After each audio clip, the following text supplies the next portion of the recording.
పెళ్లికి ముందు పవిత్రమైన హామీలిచ్చి పిల్లలను పుట్టించి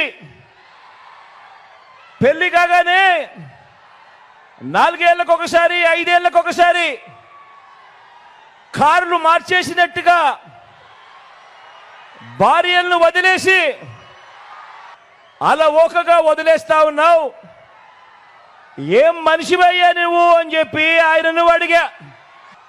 పవిత్రమైన సాంప్రదాయాన్ని నడి రోడ్డు మీదకి తీసుకురావడము, ఆడవాళ్ళ జీవితాలను చులకనగా చూపించడము ఘోరమైన తప్పు కాదా అని అడుగుతా ఉన్నాను. ఇది నేను అడిగితే తప్పు అట. నిన్ను చూసి ఇదే తప్పు ప్రతి ఒక్కరూ కూడా